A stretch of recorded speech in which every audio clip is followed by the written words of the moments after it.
আসসালামু আলাইকুম রহমতুল্লাহ।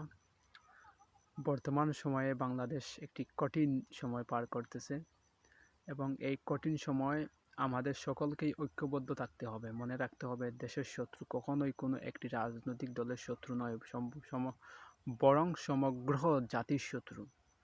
এই সময়ে আমাদের দেশের যত ধর্ম অবলম্বী ভাইরা আছেন, হিন্দু মুসলিম বৌদ্ধ, সবাইকে আমাদের ঐক্যবদ্ধ থাকতে হবে। মনে রাখতে হবে, এই দেশ আমাদের সবার। কোনো মহল চাচ্ছে কিংবা কোনো অপশক্তি চাচ্ছে আমাদের বাংলাদেশের এই শান্তি শৃঙ্খলাকে ধ্বংস করতে এবং বিশ্বের মানচিত্রে বাংলাদেশের যে সুনাম আছে সেই সুনাম তারা নষ্ট করতে চাচ্ছে। সেজন্যই নানামুখী ষড়যন্ত্রের ফাঁদ পাচ্ছে তারা এবং প্রতিনিয়ত বাংলাদেশ নিয়ে তারা কঠিন এবং গভীর ষড়যন্ত্রে মুগ্ধ হচ্ছে প্রতিনিয়ত।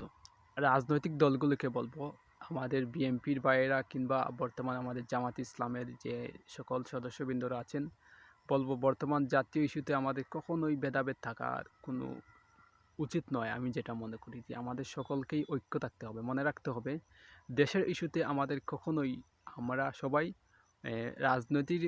রাজনৈতিক মঞ্চে আমরা কখনোই একে অন্যকে কখনোই প্রতিপক্ষ মনে করব না। প্রতিদ্বন্দ্বী থাকতেই পারে, অবশ্যই বাংলাদেশ রাজনীতি করার অধিকার সবারই আছে। বাংলাদেশ জামাত ইসলামেরও রাজনীতি করার অধিকার আছে, যেমন ঠিক তেমনি বিএনপির বাইরেও তারাও রাজনীতি করবে স্বাধীনভাবে। গত 16 বছর সেটা ছিল না, সেজন্যই দেশের এই রাজনীতিক এই পরিবেশ সৃষ্টি হয়েছিল। সুতরাং সেটাকে ভেঙে দিতে হবে এবং বর্তমান সরকার ডক্টর ইউনূস সাহেবকে আমাদের সকলের উচিত, সকল রাজনৈতিক দল ঐক্যবদ্ধ থাকতে হবে এবং বর্তমান